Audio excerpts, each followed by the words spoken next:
Yes, what's going on, everybody? It's the Flying Pig here on Flying Pig United with another cheeky little stream for you lads and lasses. We're here with the latest days and evenings news in regards to Manchester United, the current situation, the latest updates, the latest transfer rumours, rumblings and all that sort of stuff we're going to cover in this video, in this live stream. Hope you're all doing well. Thank you everyone in the chat for getting involved. Andrew Gonsalves, BC, Madhouse, PJ, Henry, Kingslayer, Must Play, Rajat V, Josh Lee, Jason Jackson. Yes, do what Jason Jackson says there and smash the like button. I like your style, Jason Jackson, lad. Oh yes, do as Jason says, hit the thumbs up button at the start of this stream, everyone, or if you're on catch up later, hit the likes, give us a big thumbs up. It helps the stream out. It's free. Feed that algorithm. Also, get yourself subscribed if you want to get subscribed. Have your say in the live chat and get involved with the community of legends throughout. Hello, Kingslayer, Natalia Zamina, Larry Hasser, Batmouse, Woody, Emix, Tim Rogers, Niek, Nick S, Simon Almeida, Kieran Emery, Anatoly Pavlov. Thank you very much, lad. Lucas and everybody else as well. Big up yourselves in the live chat, guys. Hope you've all had a great day. I'm still buzzing after England's miraculous victory yesterday in the penalty shootout against Switzerland, obviously, in the Euros quarterfinals to get us through to the semi-finals. You what? Who saw that one coming? Obviously, it's not Man United related, but maybe it is Man United related because it adds further fuel to the fire that just maybe Southgate will be future Man United manager. No, I'm just joking, guys. I'm just joking. We don't want to think about that. That's not going to happen anyway, no. Is it just me, or is Southgate the luckiest man alive?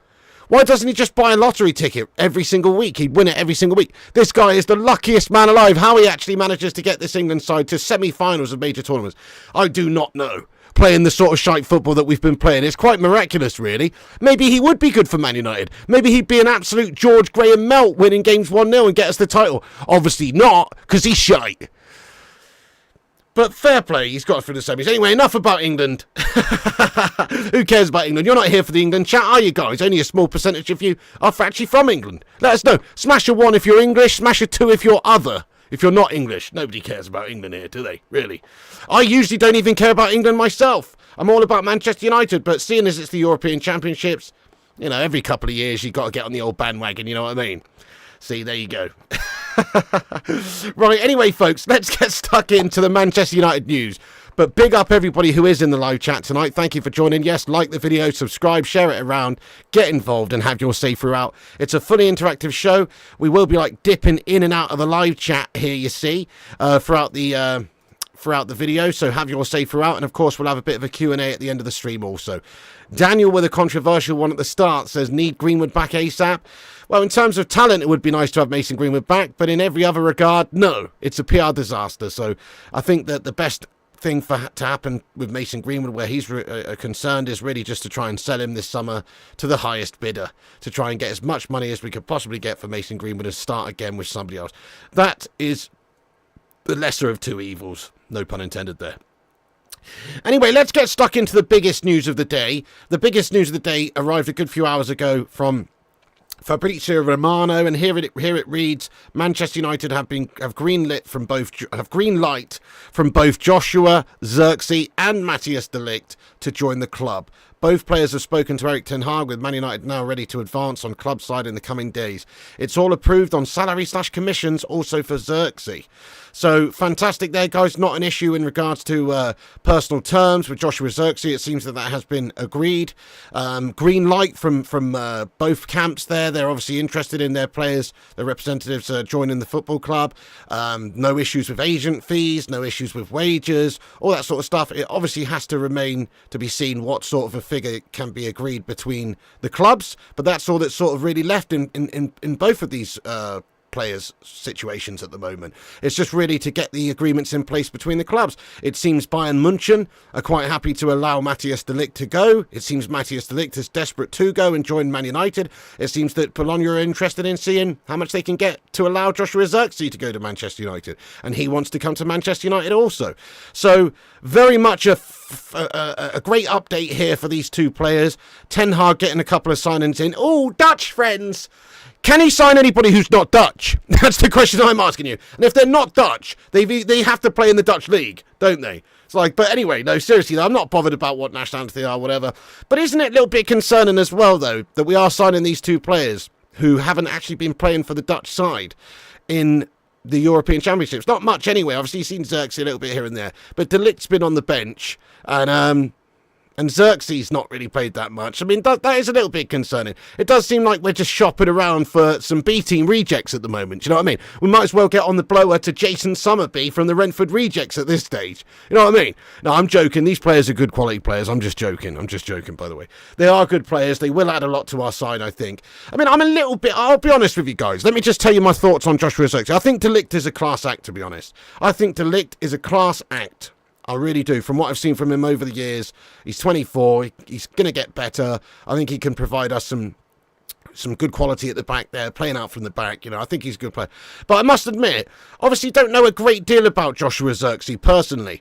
I just hope that it's going to be a fantastic signing and it's not going to turn out to be another Anthony Martial sort of situation here. You know, it does, from what I've seen of him, I'm looking at his videos, I'm looking at his clips. You know, I don't watch Serie A, I don't watch it regularly, you know. I'm looking at his clips, I'm looking at his videos, and I'm getting a bit of Anthony Martial vibes, guys. That's what I'm getting. Like, I just hope that I'm wrong. I hope that he turns out to be an absolutely awesome signing for us. But I am a little bit concerned that he could be just a little bit bang average, to be honest. We'll see. That only time will tell. Only time will tell, and I'm very happy that we're going out there and doing some business. It does look like we're going to get a couple of these players in.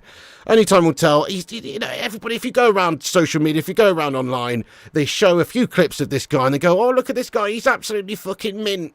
He's absolutely class. This guy's going to be the next thing, best thing since fucking sliced fried bread. He's going to be the one, you know, and that always happens, to be honest, guys. And anybody can look good on social media. Anybody can look good on a YouTube clip or a compilation or whatever. That's how it goes, you know. I'm looking at his stats. They're favourable. They look good. I like the stats. You know, they look pretty decent. But I'm absolutely not blown away. That's all I'm saying, guys. Let us know what you think, guys. Do you think Joshua Zirkzee is going to be an absolutely worldy signing for Manchester United? Yes or no? Have your say. I'm not saying no. I'm really not saying no. I'm just saying that I have my reservations because of the fact that, well, he kind of looks like a little bit of a bang average Tony Martial type melt. You know what I mean? That's the only thing. Anyway, PJ says no. Okay, Rajat says yes. Jason says yes. No worldy, just solid, says Jeremy. Time will tell. True, Andrew. Yes for the price. That's fair, Josh. That's fair. So we're talking about a price tag somewhere in the region of about 40 million euros to bring this guy in. So, you know, 34 million pounds, something like that. It's favourable. I'll give you that. In terms of what is actually being spent on players all around the world right now, there's a good bit of value to be had signing in a 23-year-old, you know, Dutch international there for 34 million.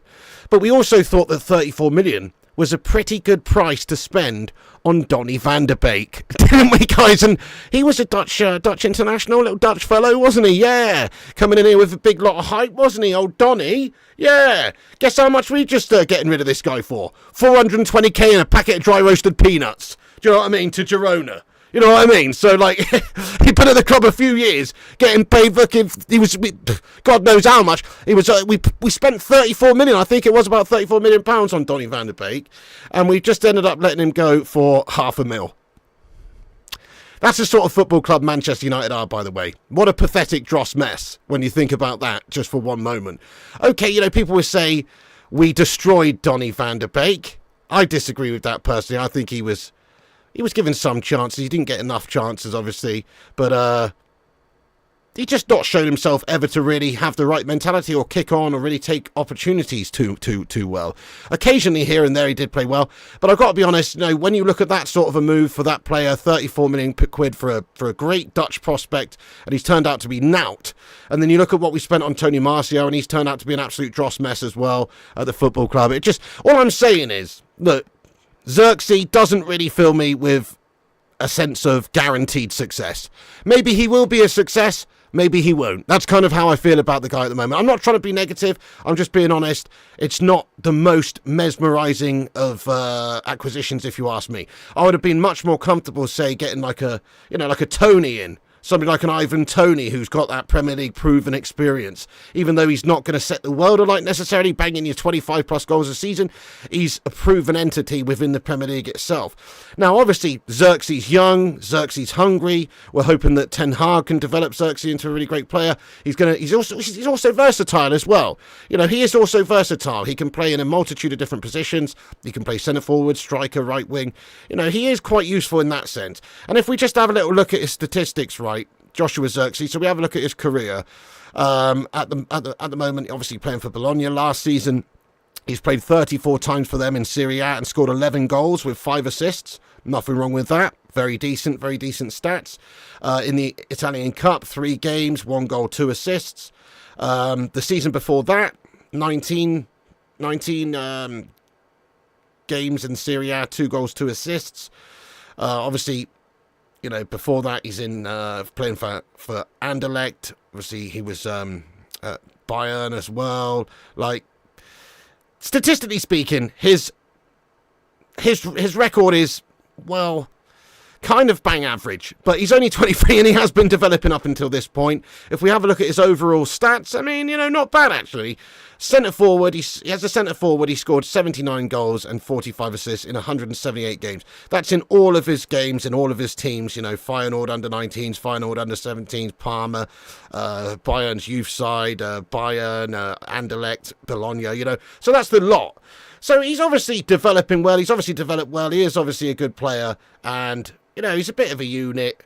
He's been capped once by the Netherlands, He's got a big future ahead of him, I think, in the game. He's got a big future ahead of him in the game. But he's not there yet. This is still another player, obviously, that we have to develop and hope is going to turn out to be much better than Tony Martial, Much better than Tony Martial. So I think it's representing a good player that we can sign right now based on every sort of circumstance, i.e. where the club's at, financially, where the club's at, where we're in competition-wise, just stature-wise at this moment in time. We are looking for a different type of player, and I think that's the right thing to do. I don't think we should be signing, 32-year-old players who are just coming towards the end of their career like Casemiro's anymore. I think we've got to start signing the next crop of generational talents, The Rasmus Højlund signing was a good one in that sense, Joshua Zirkzee fits into that sort of mould.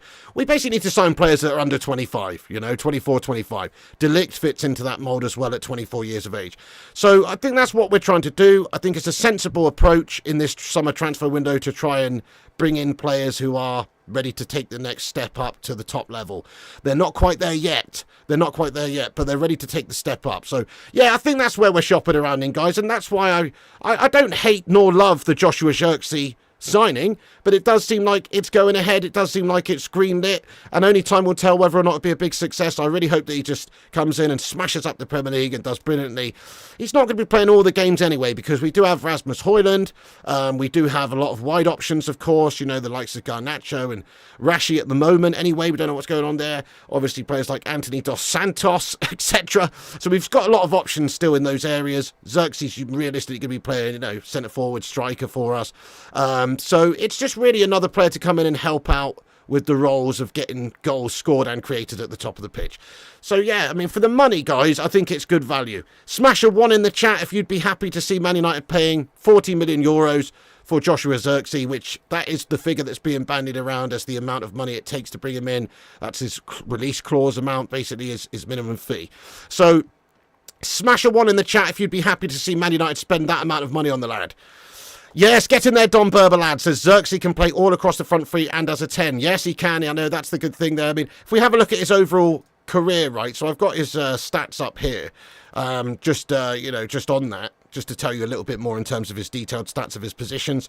This is on Transfer Market. Obviously, it remains to be seen what sort of role he plays for Manchester United, but he's played the majority of his games in his career as a striker, 178 times. He's played 10 games as a second striker, a bit deeper, once as an attacking midfielder, and a couple of times out on the right wing spot. So, he's only really played a few times outside of the sort of number 9 or striker or centre forward / striker position. Most of the time, that's where he plays. So I'm expecting that's going to be the role that he's going to play at Manchester United as well. Now, obviously, he may well be played on the right. He may well even sometimes be played on the left. But if we're looking at his career overall, he's only actually played on the right wing twice in his entire career. Most of the time, it is at the top of the pitch. So we've got to obviously, but he can play a multitude of positions. You're absolutely right. But he's a big, tall unit. He's a big, strong, quick lad, and he should hopefully provide us something different there at the top there. Something different. He seems an intelligent player as well. You know, I was watching some videos about him, and just like, you know, whereas you might expect him just to like be playing on the last man, getting into those pockets of space, a la Rasmus Højlund or whatever. No, he's quite content just to waft off in those little pockets of space, pick up the ball, receive the ball, give the ball, you know, and build in a quite an intricate way. So he does seem like he could potentially be a good player, different sort of a player to have up there as well to help us, you know, build attacks and to be an intelligent player to play off of. So that's what we're hoping for, guys. Yeah, I mean, obviously we're looking to sign the right talents. So we're looking to sign players that can do the business for us now, but we're also looking to sign players that are going to develop into really top quality players for the future as well. And I guess he ticks a lot of those boxes, or he should do anyway. So get in there, my son. Let's give you the latest other updates on this as well. So Fabrizio also said 12 hours ago that Manchester United are increasingly confident of Matthias De Ligt deal. Sorry, that's the wrong player that we're talking about here. Let's talk about Zirkzee real quick. Dave, this is what I meant to say. So yesterday, Manchester United held new talks with Joshua Zirkzee's agent to discuss contract terms, salary, commissions, etc. Erik Ten Hag has spoken to Zirkzee on the phone several times. United are discussing internally whether they want to proceed. $40 million, 40 million euros release clause valid until August. So, you know, that's not a heck of a lot of money in this day and age to pay for a player who has just been capped for the Netherlands and who also has a big future in the game. So, yeah, Zirkzee for 40 million euros represents decent value for money. Also, Ornstein, an update from David Ornstein, another very reputable journo, says that Man United are working to finalise the signing of Bologna striker Joshua Zirkzee. Personal terms plus agent commissions for the 23-year-old in place. So that's all basically decided. That's all agreed. That's not going to be the stumbling block here or any issues. It's just whether or not United want to pay the money. Also, I suppose there's still a chance that other teams could have a say in the matter. It is reported that AC Milan are very much interested in bringing in Joshua Zirkzee as well, but it's expected that Man United would be leading the race to sign him, and it's expected that he wants to join Manchester United more so than AC right now as well. The club talks continue, says David Ornstein. Man United are exploring whether to activate the 40 million euro clause or to agree a separate price, but the deal is now close. This is reported by David Ornstein of The Athletic, so it does look like this deal's pretty close, guys. Nothing is 100% agreed yet. There's agreements in place between Man United and the player and his representatives, but certainly not between the clubs yet. I think obviously Man United, what we'd like to do is to try and sign him for a bit less than 40 million. He's got a release clause of 40 million, which we can guarantee we can get him for. So you might as well just try and get him for a little bit less, I suppose, you know, 35 million or something like that. Maybe if after you've had a bit of a negotiation, perhaps they'd be interested in taking that. But in reality, they probably think that 40 million is a fair price, and I think it's a fair price as well, all things considered. His age, his hype, his reputation, his potential future, etc. Like, obviously, it does represent good value based on what's going on right now. What a difference a few years makes, though, eh? Because remember when we paid, 40 or 50 million for Anthony Martial, like, who was, I guess, at a similar sort of place maybe in his career, a bit younger, I suppose, when we signed him, but, you know, there was a lot of hype around him at the time, and, to me, it seemed like an insane amount of money to spend on a player like that who wasn't even like a big name player. But now, 40 million euros or 50 million euros even, it seems like just standard practice for a decent player. You know, decent player, 30, 40 million, no worries. The world's gone mad. Football's literally gone mad, to be honest. But there you go. So Ornstein and Fab reporting that we are working on Zirkzee, and that there's agreements in place between the player and the representatives, agent fees, all that sort of stuff is not an issue. It's just now on United trying to agree a fee with Bologna, and obviously if they're prepared to pay that 40 million release clause. Get in there, my son. Nice. So it does look like this business is going to be adjourned reasonably soon. It's expected that it will be as soon as, you know, the Netherlands are basically out of the Euros. Hopefully England batter them in the semi-finals and dump them out. That'd be nice. Let's get into the live chat for a few minutes before we go on to the De Ligt updates and the Ruud Van Nistelrooy updates and any other stuff we've got in this video. Let's get into the live chat for a few minutes and see what your reaction is in the live chat here to Joshua Zirkzee and the fact that this is getting closer. Let us know what you think about it. Do you think it'll be a really good signing, etc.? Get your thoughts and opinions in here now and we'll dip into the chat. Also, do us a favour and smash that like button on this stream if you're just getting in here. Give us a big thumbs up if you haven't done so. Hit the likes if you haven't. That'd be awesome. Let's take a little look and see how many likes we're currently on. We have got 148 legends in here with 88 likes. You what? Bacon Brigade, assemble! Let's get this sucker to 100 thumbs up, guys. We're nearly there. Hit the likes and get yourself involved. Subscribe if you want to have your say in the chat as well, right? Let's dip into the chat and see what your legends are saying. Hello there, Days Gone. What's going on? Yeah, Marky Coughlin, we're getting a new striker. Looks great. Obviously, looks a good talent. Hopefully, he will turn out to be much better than Tony Martial for the football club. Let's hope so. You know, I really hope so. He's played the majority of his career, as I say, at striker, at centre-forward, but he can also be utilised in other positions, but most of the time he's been playing up top. We do have Rasmus Højlund there.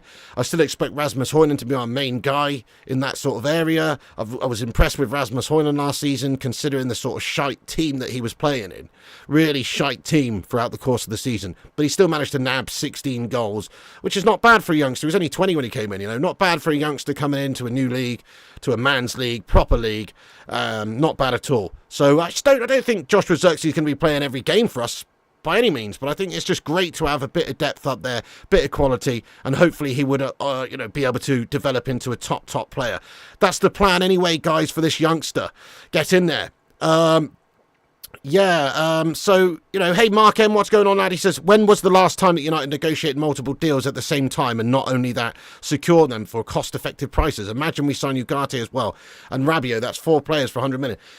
That's crazy, yeah, I admit that's crazy. Especially when you're talking about Man United, because we do like to overpay, don't we? Yeah, we're the sort of club to spend 85 million on Anthony Dos Gastos, you know, so it's a common theme, Man United overpaying. 40 million euros for a player like Zirkzee right now, yeah, it's pretty awesome. It's a pretty awesome fee to pay for somebody with a big future in the game who's only 23. So I agree with you. And then obviously De Ligt, it's expected to be about the same sort of similar amount of money also. So around about 40 million could be the figure in order to bring in a top quality player like De Ligt. It represents good value is what I'm saying. It does. So because of that, I agree with you. I think we could do a bit of business this summer. Rabiot's obviously available on a free. There will be certain fees, you know, agents' fees, mummy fees, etc. that you have to pay for Rabiot. But yeah, you might be onto something there. We might be able to do a little bit of frugal business this summer, whereas previously we seem to really overpay. Now, if only we could maybe actually sell players for not a complete tiny amount of cash, that would be lovely. You know, a la Donny van der Beek going to Girona for £500,000 and a packet of dry roasted peanuts. You know what I mean? Like, we spent 34 million on that guy. That's got to be one of the biggest drop-offs ever, hasn't it? In terms of, like, not fulfilling your potential at the football club. Half of it's not even his fault, I guess. Ollie didn't want him. It was one of those bullshit Glazer, Woodward, Guff-tastic sort of signings where they've just gone above the manager's head. Clearly, otherwise Ollie would have actually played the guy. Ollie didn't play the guy, Ollie didn't want the guy, clearly, because he never played him. And obviously he fell by the wayside at United, but he never took any real opportunities that he was given, apart from Ollie's last game that he scored in. You know, other than that, he's never really done anything. So, but what a drop-off. I mean, even for Man United standards, to go from 34 million quid to sell him for £500,000, that's unbelievable, isn't it? That is unbelievably gash. So there you go. That's sort of where we're at, guys. As a club, we buy high, we sell low. But maybe the start of things to change. Obviously, we've got big differences now with Ineos and Sir Jim Ratcliffe, hopefully leading the club to in a better way. We've got obviously Wilcox come in. Obviously, Omar Barada is going to be a huge factor in how we do things at this football club now. Dan Ashworth's going to be a big impact as well, I think, in the way we're operating. Then you've got a different head of recruitment, obviously, well, Christopher Vivel. You know, we've got a lot of different personnel within the hierarchy of Manchester United now, which would hopefully contribute to us doing things in a much better, more serious, more sensible way. Not just signing up players on 350k a week contracts who haven't really proven themselves yet, or, you know, going to totally destroy our wage structure by getting players like Alexis Sanchez in for £500,000 a week, etc., bringing everybody else's contracts into disrepute.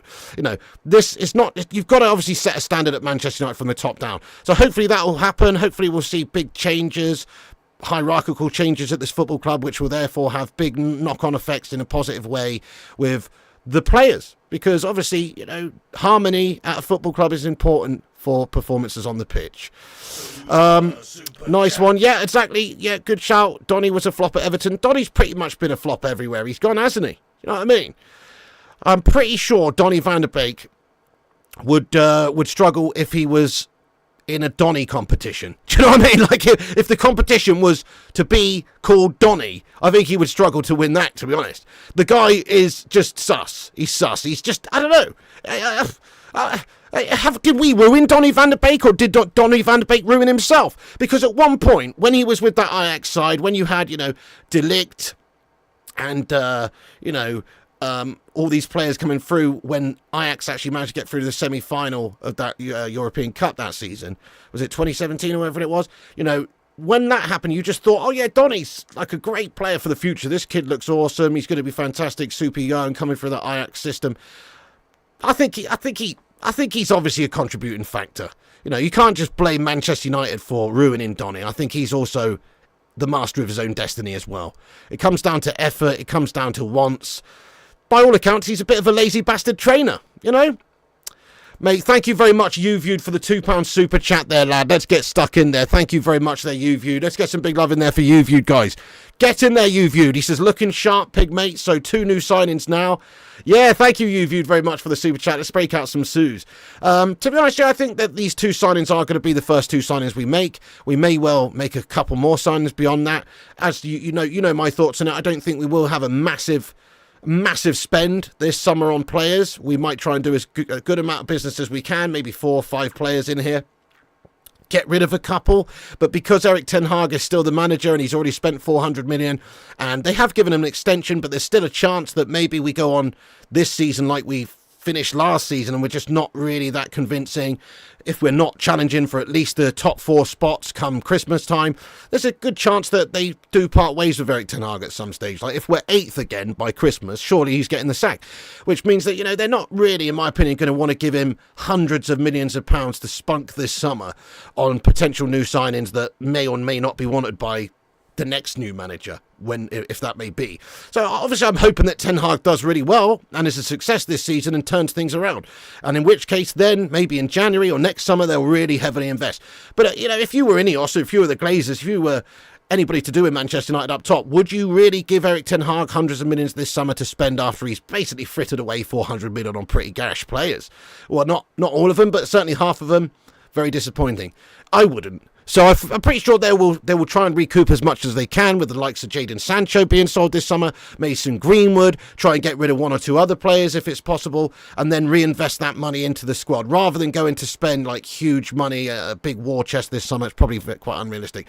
Thank you, YouView, but it does look like, as you say, there are 2 new signings coming. The reports are they've been green lit for the players want to come, essentially. There's no issues with Zirkzee and his representatives, his agents, etc. The commissions, the agent fees have been worked out. These are the reports by the likes of David Ornstein and Fabrizio Romano. Anyway, this is what these guys are saying, that there's just issues with the clubs agreeing the fees. So once that's agreed, then these deals should be wrapped up and done pretty sharpish. Obviously after the Euros, obviously after the participation of the Netherlands throughout the Euros, etc. Hey, a legend has entered. Man United Van Cam, what's going on there, mate? How you getting on there, Kev, lad? Hope you've been well. I haven't seen you for a bit. Get in there, lad. How you been? Legend, lad. Mason back in training tomorrow? Oh, no. I mean, it depends which one you're talking about, really, Mark. Either or, it's an oh no from me. Whether it's Mason Mount or Mason Greenwood, either one of them doesn't really fill me with much confidence, lad. Obviously, the Greenwood saga is a nightmare because of the PR guff storm that will be presented if we were to possibly bring him back. He's getting sold, mate. He's got to be gone. He's got to be getting sold this summer. But even Mason Mount, guys, fills me with a sense of dread, because what the hell does that guy actually bring to the table? Fair enough, if we never had Bruno Fernandes in the side, it maybe made a little bit of sense,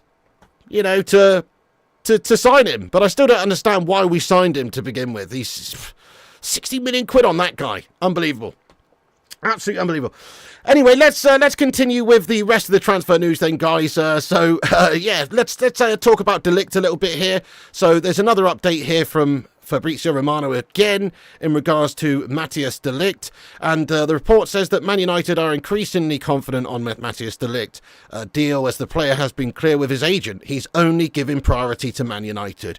Personal terms almost in place. Talks ongoing between the clubs over a deal structure with United to offer part in add-ons. So the amount of money that's being discussed, or at least that's rumoured to be discussed, is around about £40 million as a potential initial sort of fee. But then there could also, as mentioned there, perhaps be some add-ons and things, performance-based related sort of extras. So, yeah, I mean, obviously that is looking good, guys. I think we've got to say Matthias De Ligt, Joshua Zirkzee could be two signings that we see over the line first of all.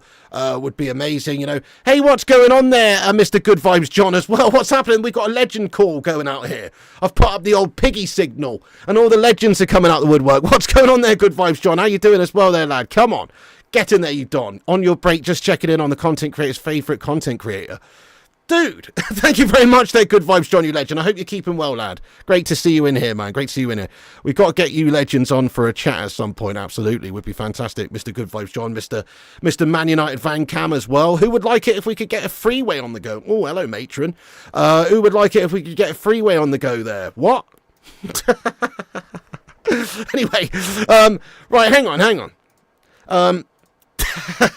Let me just continue here on the De Ligt stuff. By the way, we smashed 100 likes on the stream. Thank you everyone for hitting that like button. Please do smash that like button if you haven't done so. Help us get to 169 likes. Every little like helps the stream out. Give us a boost up there. Nice one.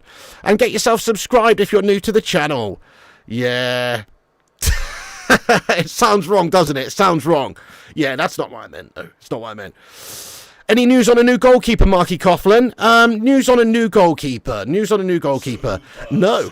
It would be nice if we had some news on a new goalkeeper, wouldn't it? If we were potentially, I don't know, going for like a Costa or a Mamadashvili, that Georgian keeper who looks so fucking awesome. 23 years of age, plays for Valencia. You know, I like him, to be honest. I really like him. Much more than Andre Onana, to be fair. Bayer obviously is still a player that we could see, you know, challenge for the likes of the starting spot, I suppose, at Manchester United, but not really. I'll tell you why, not really, because Ten Hag signed Andre Onana for 50 million quid. That's why. And there's no way that Erik Ten Hag is going to just chuck away his 50 million pound goalkeeper signing, even if he's doing kind of bang average. And actually, Andre Onana's been quite decent. He's quite good the second half of the season, to be fair to him. He was good, but he wasn't great. Man United need greatness between the sticks, not goodness, you know, for goodness sakes. We need some greatness. And I do think he definitely finished the season better than he started. He started like an absolute calamity, but he certainly didn't exactly fill me with much confidence. Even in like the FA Cup final where we've won and he's had a very good game, he was fine in the FA Cup final. Still, the one goal that City scored in that FA Cup final was realistically an Andre Onana error at the near stick. He should be saving that, you know. So I just don't have that level of confidence with Andre Onana playing at the back for us in the sticks, compared to, you know, I did with David De Gea, or compared to Edwin or Peter. You know, obviously it's hard to come by these sort of generational goalkeepers, but that's what United should have. Man United should have one of the best goalkeepers in the world.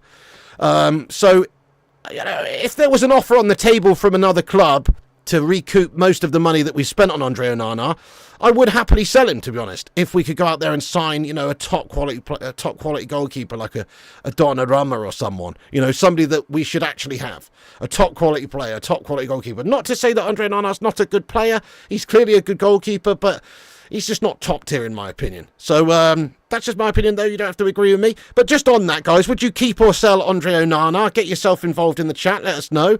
Hey, we got a super chat here I missed there. Thank you very much there for the super chat, Mr. Urbano Valdez. You legend. Thank you, Urbano. He says, I'm here for the pig. Big up yourself there, Urbano Valdez. Thank you so much, lad, for the tip there, lad, and for being here for me. I appreciate you, lad. Thank you so much. By the way, is that Jamie Kennedy in your avatar, lad? Is it? It's a bit random, that, lad. Just seen it big on the screen. Is that Jamie Kennedy, is it, mate? I don't know. Anyway, nice one. Thank you very much for that, Mr. Urbano Valdez. I appreciate that. Giorgio Mamadashvili was the best keeper at the Euros. It'd be great to get him. I agree with you, Tommy. What a player, what a player. I couldn't agree more. He looked fantastic. Plus, he's only 23, that guy, actually. And he's already playing at a good standard for his club-wise. So, like, yeah, that would be a great signing, I think. But we're not realistically going to do that. Unless we could sell Andre Onana and recoup most of the money we spent, we're not going to go and spend money on another goalkeeper now. We already signed 2 last season. We're not going to do it.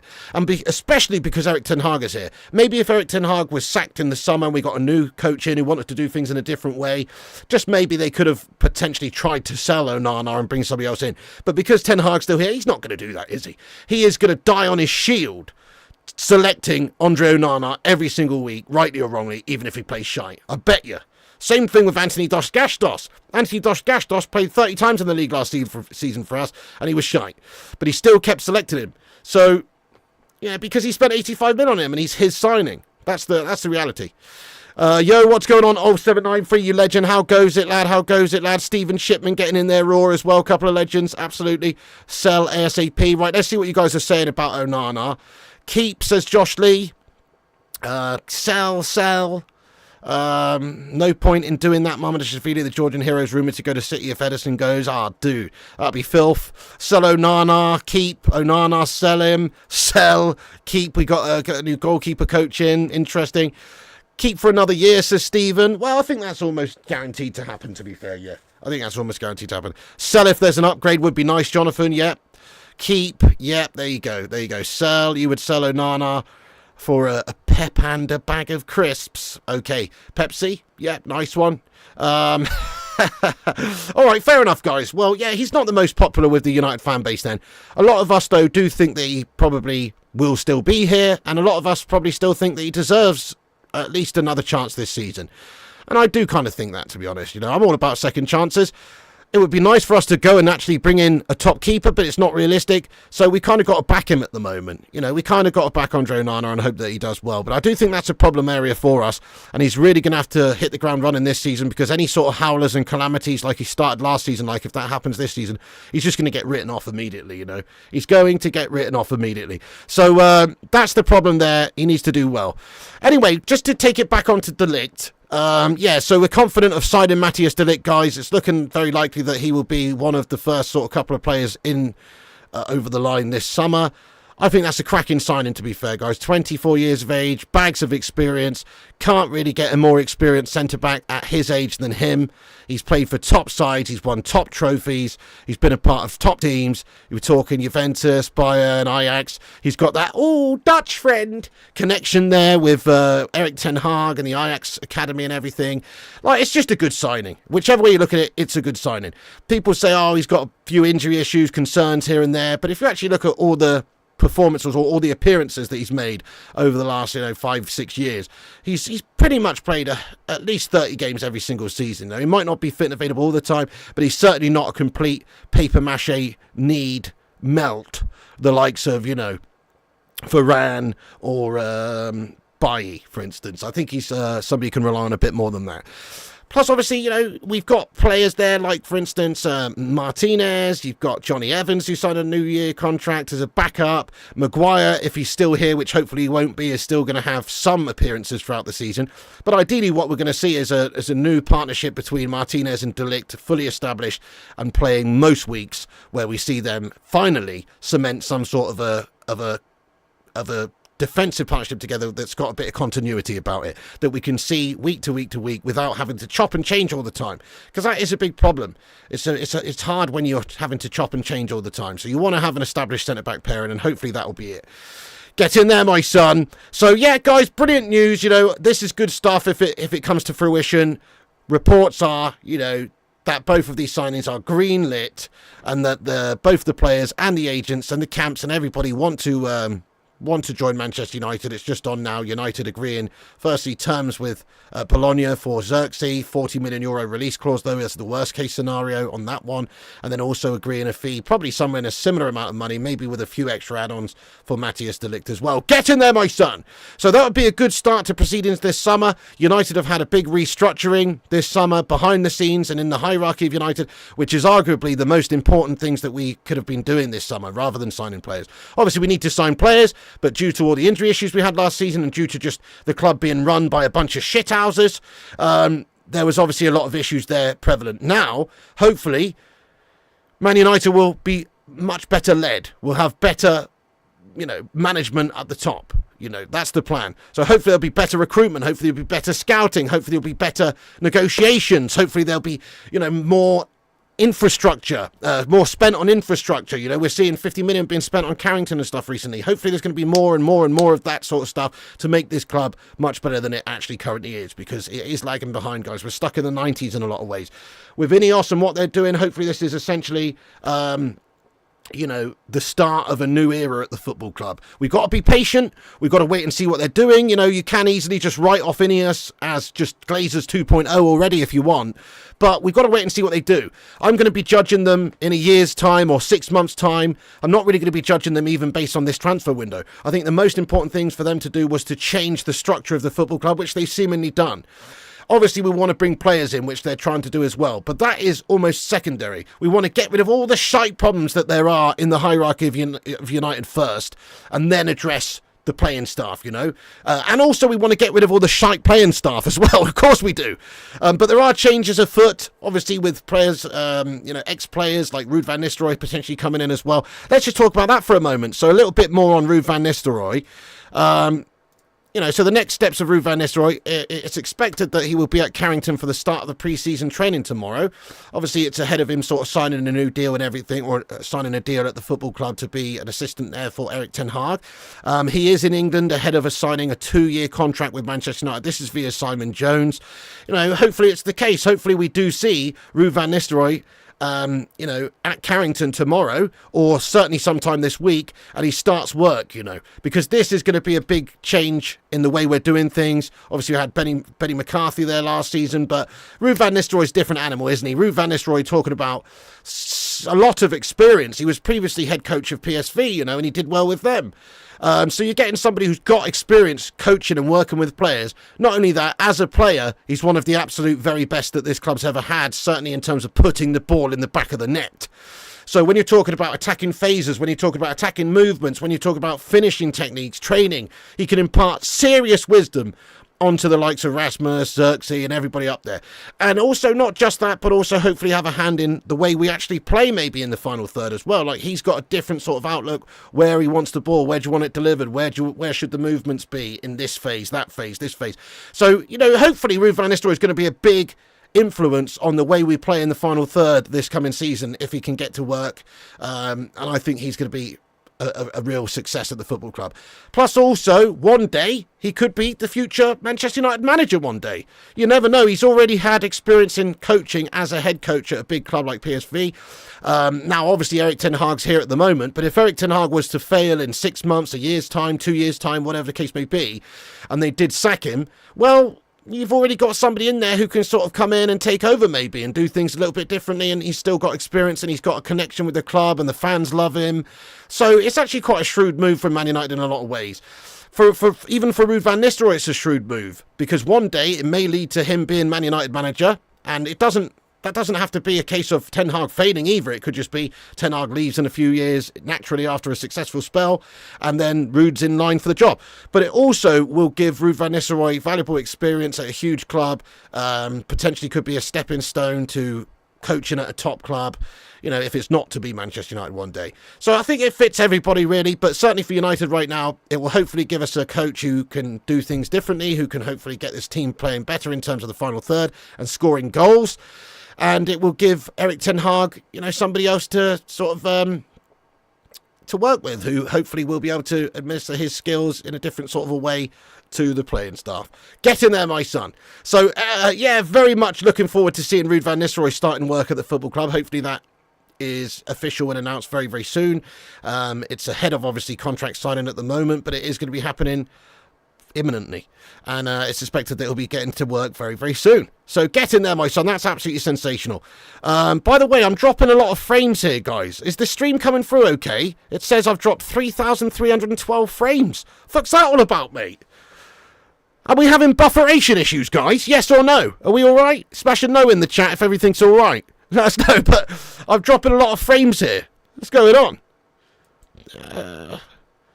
Live stream's okay. Okay, hang on. Let me just turn down the output a little bit here, folks, because For some reason, it is stuttering and spluttering on my end. Let me just try and fix this up. Hopefully, everybody can see this. Okay. All right. I've changed it now. Should be all right now. Right. Okay. Thanks, guys. Thank you. Okay. We're all good. Thank you very much, guys. You're fine. Okay. Great. I made the Glazers angry. Looks fine to me. Get in there, my son. Everything fine. Okay. Thank you, guys. Right. Brilliant. Get in there, Pellistri. He's been a beast at Copper, even played in defence. You know what, Paul? I still don't understand why we let Pellistri go out on loan last season, why we didn't give him more chances, and why there's discussions about him being sold for a pittance at this particular moment in time. This is something we should give a chance to. Smash a 1 in the chat if you would have liked to have seen Pellistri given an opportunity or given opportunities this season. Let us know. I certainly would myself. Yeah, that's right. Absolutely, Tommy. Yeah, he's in England at the moment ahead of, well, it's suspected tomorrow the signings may take place, you know, but depends where you read it from, really. There's a few different sources reporting that he is in England. Hopefully it will be announced officially tomorrow, you know, hopefully officially from the football club tomorrow. Unless I've missed it already and it was today, but I'm pretty sure it'll be something that's announced tomorrow officially, you know. But yeah, Man United have been on the old Ruud PR. It was his birthday the other day. I saw on their Instagram that they wished him happy birthday, and you know, obviously they'd have probably done that anyway because he's a legend of the football club. But they're definitely trying to just get us ready for rude times. You know what I mean? Okay. Right, guys, just a couple of other little things that we're going to discuss. Then I'm going to get into the live chat for a big Q&A. Very quickly, there's reports anyway, you know, obviously speculative stuff, that Juventus are nearing completion of an agreement with Jadon Sancho for a potential loan move with a right of redemption at around about 30 million euros, which becomes an obligation in the event that various objectives are achieved. Now, obviously, this is speculative stuff, but that is looking like potentially that could be one of the destinations for Jadon Sancho to end up at. Obviously, there's still the Dortmund connection. There's even links still going on to the likes of teams in Saudi Arabia, etc. So, you know, it does look like we're getting rid of Jadon Sancho this summer, and we need to, because he's a bad egg for this football club. He's obviously, his relationship has completely broken down with Erik Ten Hag, and, well, he's just not a Man United player. So hopefully that gets resolved sooner rather than later, guys, because what I don't like at the moment is Man United have a few hangers-on. We've got a few players that are, you know, just we can't get rid of them at the moment, it seems, and we'll feel a lot better when we do get rid of them. I'm looking at you, Jadon Sancho. I'm looking at you, Mason Greenwood. These are players that there's still doubts about whether or not we'll be able to part ways with this summer. Will a club be interested enough to pay the amount of money we want? Will there be value in it for us? Is there value in it for them? You know, when you bear in mind how much money Jadon Sancho gets paid in terms of a weekly salary, is there much value in another club taking him on and having to pay that amount of money? Then it becomes an issue with Manchester United trying to work out a deal with the players' representatives to potentially pay a percentage of his contract to go and play for somebody else, and it just becomes very messy. Like, so it's not guaranteed that we can get rid of Jadon. I think a loan move is probably the most realistic situation for him. Probably a loan move with a right of redemption, or a, you know, no obligation to buy but an option to buy, or even an obligation to buy, you know, but some sort of loan move probably makes the most sense to get rid of him, just because of how much money we're actually paying the lad. So yeah, Sancho could be off to Juventus, could be off to Dortmund, whatever, but realistically the issue is going to be the salary, and so therefore a loan move is probably the most realistic there, guys. And then obviously Mason Greenwood, with the situation there, with the issues that are present with his PR shitstorm and the fact that he's a very naughty boy. Obviously he's a fantastic player, and we would have loved it if that had never happened, and if that audio file wasn't out there for the world to listen to. If that had never happened and he wasn't an alleged piece of shit, then obviously we'd have all been loving Mason Greenwood's development of the football club, and he would probably be one of the hottest properties in English football right now. I'm sure he'd be in Gareth Southgate's European squad here. I'm sure he'd have been playing a huge role for both club and country. But because of the issues that he had, he's obviously had like over a year out of the game anyway, and then he's obviously gone over to Getafe, looked good, but you know, this sort of thing's going to really leave a crimp on your development. You know, that's it. And so he's probably never going to quite be able to reach the levels that you would have done if none of this had ever happened. But even with that, I still think, what a player, what a talent. There's got to be somebody out there that can see value in that deal, an Italian side, a Spanish side, whoever, who can look at the player and go, wow, that player's fantastic. He's still super young. He's versatile, striker, right wing, whatever. Brilliant finisher. Absolute unbelievable natural finisher, and he can score you goals. So because of that, I still think he will be sold this summer, guys. I'm not even going to ask the chat whether you think we should keep or sell him, because I just don't think it's realistic that we're going to keep him. I think we have to try and sell him as a football club. So yeah, but there's not anything concrete on that right now. There is a few clubs that are interested on Greenwood, though, definitely, and hopefully there'll be a bit more to discuss on that very soon. So let's just do a quick rundown of what we discussed here in this video tonight, guys, in terms of the latest transfer updates. Then I'm going to get into the live chat for a little bit, see what you legends are saying. Thank you very much for subscribing there, Lawrence. Nice one, Lawrence. If you guys are new to the channel, do hit the subscribe button there like Lawrence. Get yourself involved in the chat. Also hit the thumbs up button if you haven't done. We're nearly at 150 likes. Do give us a big like spike if you haven't, and have your say in the live chat. But just before I get into the live chat, just for anybody who's just getting in here who missed the start of the stream, the biggest sort of updates is that Man United have a green light from both Joshua Zirkzee and Matthias De Ligt to join the club. This is via Fabrizio Romano, who says that both players have spoken to Erik Ten Hag, with Man United now ready to advance on the club side in the coming days. So hopefully agreements can be reached between United and Bayern and United and Bologna.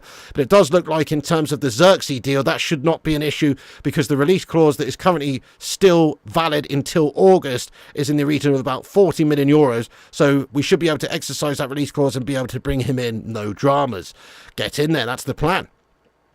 And then obviously on the De Ligt deal as well, this is from Fab 12 hours ago, just says that Man United are increasingly confident on Matthias De Ligt, as the player has been clear with his agent. He's only given priority to United. Personal terms almost in place. Talks ongoing between the clubs over deal structure with United to offer parting add-ons. So yeah, looks like there could be an agreement reached there between the two clubs reasonably soon also. And David Ornstein also just further confirming this news in regards to Man United working on finalising Bologna strikers Joshua Zirkzee. Personal terms and agent commissions for the 23-year-old already in place, already agreed. Clubs talks continue, obviously, in terms of the amount of money involved, but Man United probably expected to have to pay 40 million euros to activate that release clause. That's the sort of situation there. And also, you know, Ten Hag, as discussed with these players, apparently he's spoken to Zirkzee on the phone several times, and you know, it's almost imminent, guys. We don't want to say anything's done. We never say anything's done here, but it does look like that signing, in particular Zirkzee, looks like it's very close to being done, probably once the Netherlands have dumped out the Euros. Get in there, my son. And then obviously Ruud Van Nistelrooy is expected to be at Carrington for the start of pre-season training tomorrow. He's in England ahead of signing a 2-year contract with Manchester United. Get in there, my son. That's the latest Man United news of the night. Now we're going to get into the live chat, see what you legends are saying about anything we discussed here or anything else United related. Get your thoughts and opinions in. Have your say now. Smash the like button. Get yourself subscribed. And let's get stuck in, my friends. Let's get stuck in. Okay, then. Matty Braga, hello, says, still think that De Ligt is a mistake. Too injury prone, and our centre-backs injuries is what hurt us last season. Fair point. We certainly don't want to be signing more injury Jonas, do we? We've had so many injury problems, particularly at the back, that we could never establish any sort of continuity there. And that is something that you need, I think, to be a top side, is players playing regularly who know their roles and who are comfortable playing with each other without chopping and changing every other week. I'm with you there, Matty Braga. But as I said, though, if you actually do look at his appearances throughout the last 5 years, there's not many seasons where he's had less than 30 appearances, you know, within the league. So, you know, I know what you're saying. He probably is going to be in and out the side a little bit, but I just think that if you actually look at his record, he's more fit often than not. You know, he does have a reputation of being a bit of a melter, though, when it comes to these injuries. You know, but we need to hope that we don't have the same injuries as last year, definitely. You know, I do worry about players like Martinez. Martinez seems like a bit of a bulldog, but last year for us, he was in and out the side, injury prone. We've got obviously a lot of issues with Luke Shaw. He's just coming back into the England setup. He played yesterday, but you know, big concerns about his fitness issues. He looks like he's had a few Frey Bentos pies as well, lad, since he's been out. I mean, it's not easy when you've been out with injuries and stuff like that, but it does look like he's opened up a few tins. You know what I'm saying? get your Frey Benny emojis in the live chat. Just being honest. Then Malassi is out injured and will be out injured for a long time. That's a big concern. The left-back spot is more concerning for me, to be honest, in terms of injuries. But I hear you, though, Matt. I hear you. But I still think De Ligt is a class act. I still think we can, keep him fit. But we'll have to wait and see. Hopefully I don't eat my words on that one. Paul, spot on as well. Paul S, you legend. Having 2 fit centre forwards is something we haven't had in a while. Definitely, mate. Definitely. Last season it was just Rasmus who was our real proper sort of recognised striker. Obviously you could have maybe Rashford in that conversation as well, but he's not a proper striker. Martial as well, but he's shite. So now you're absolutely right. Zirkzee and Rasmus should provide us enough cover for all of the competitions, all of any potential injury issues, rotation issues, etc. So yeah, you're absolutely right. Yep, Yoro, that's another player that's heavily linked as well. Yeah, absolutely could be. So, the other players, we talked about Zirkzee, we talked about De Ligt. Realistically, Man United are not working on a huge amount of players right now, but it is expected, that we are, at least on the short list, there's players like Ugarte, there's Yoro, there's also a couple of other players like Rabiot. Yeah, there's a couple of others that we're working on. I mean, I would take Rabiot on a free, but he's just I think Rabiot's a good player, but I don't think he's a great player. Fair play, though. He's getting in the France team, starting, all the time for them. He's obviously a good player. He represents good value. He's free. Or not free, because you have to pay mummy agent fees and all sorts of stuff, but and an inflated wage. But he does represent good value because he's an established full-on international for a top side, and he is a good player. But I've never been blown away by Rabiot, I'll be honest. I think he's a good player. I don't think he's great. I would have rather seen us spunk 50 million on Palhinha before Bayern Munich had got him. You know what I mean? So I think he's good, but I don't think he's great. But for the money, yes, okay, good signing. Amrabat to me represents a decent signing still. So if you're talking about Rabiot or Amrabat, I mean, I still would rather Amrabat personally. You might call me crazy for that because it's not like Amrabat was absolutely amazing for us last season, but I think he showed enough to say we should probably make him a permanent squad member. Not that he's going to be starting every game, but I would like Amrabat, and then I would like to see us sign Ugarte as well because I think he's got real potential for the future. Could be a quality signing. So if you're talking about midfield players to sign, that's sort of where I'd be at. Whereas Rabiot, he just sort of doesn't really inspire me at all. That's just my honest opinion, though. Keep Amrabat maybe. Well, who would you rather see Man United get? Rabiot or Amrabat? Let's ask that to the live chat. It's interesting. Obviously, Rabiot is a higher profile player in a lot of ways. He's playing for the France national team, But it's just something about Amrabat. I like his mentality. I like his versatility. I just think I think he's a decent squad player. That's the key.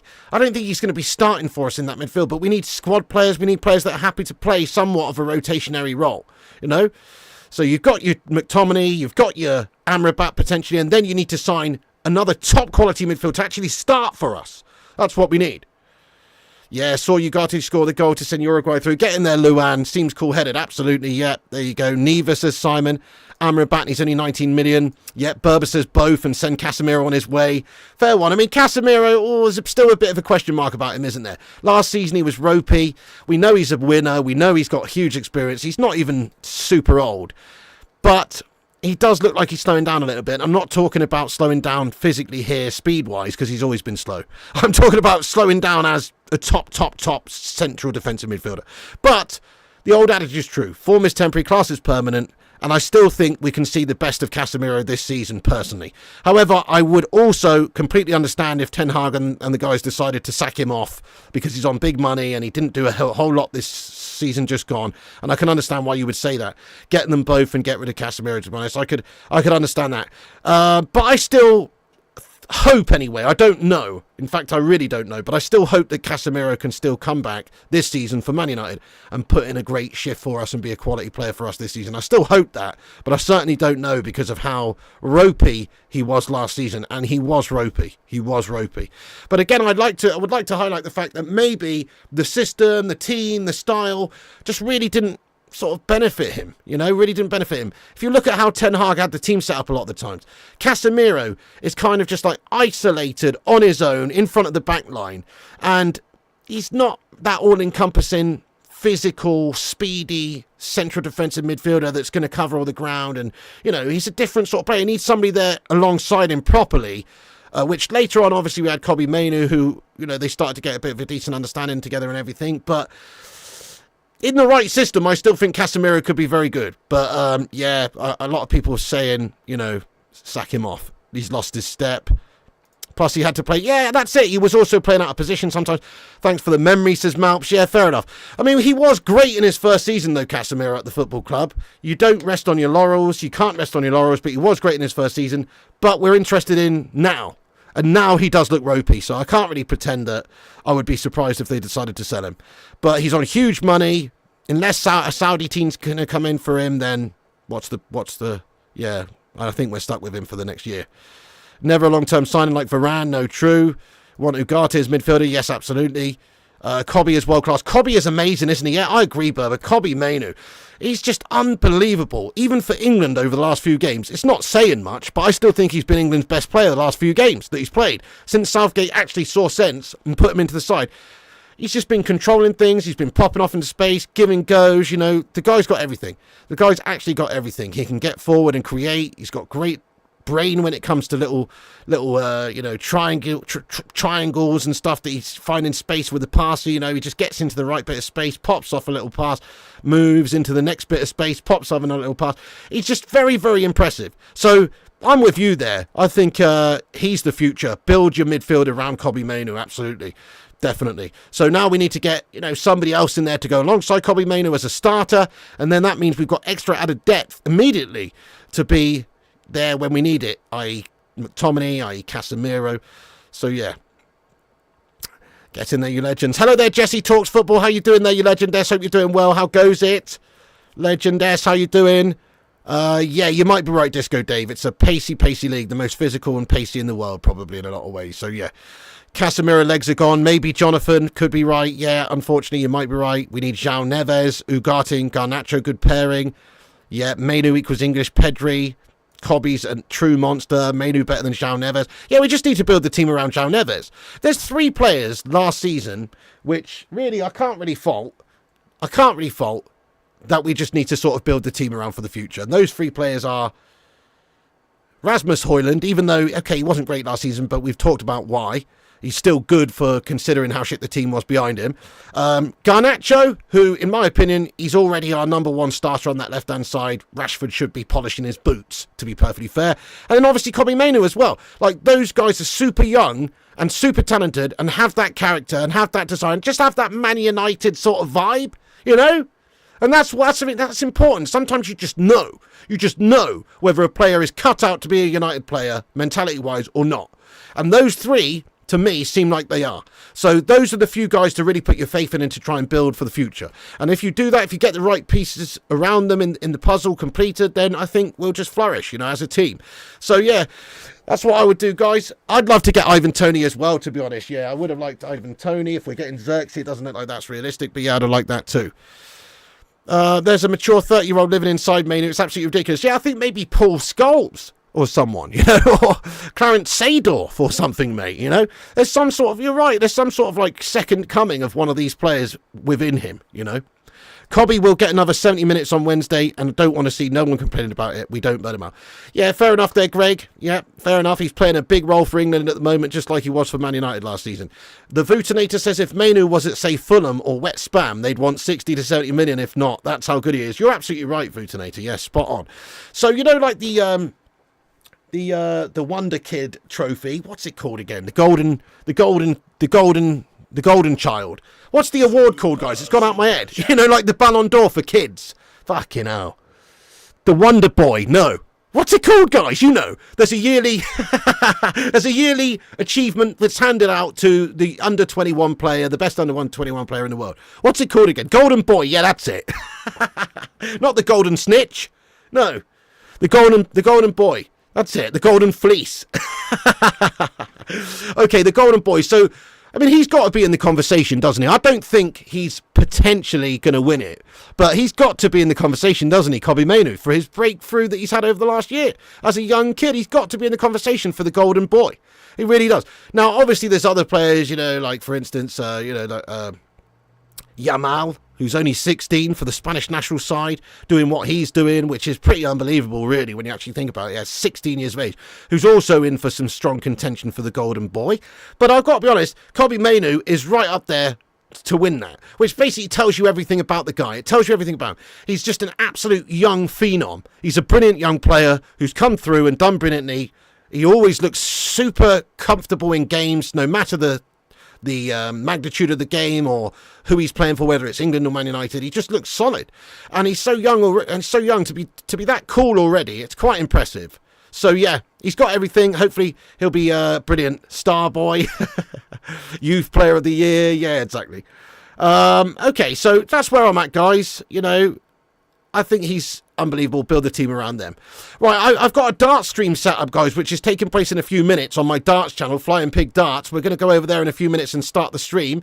We are doing a darts stream, but before I do, I'm going to read out a couple more of your Legends comments. Make sure you also smash that like button, get yourself involved. We're going to be bringing these streams back daily now when there's no Euro games on, etc. We'll be getting back with the United news updates and stuff, so get yourself involved, click the like button, click the bell icon for notifications, and subscribe to the channel if you're new, so you don't miss any of the latest updates and the community vibe.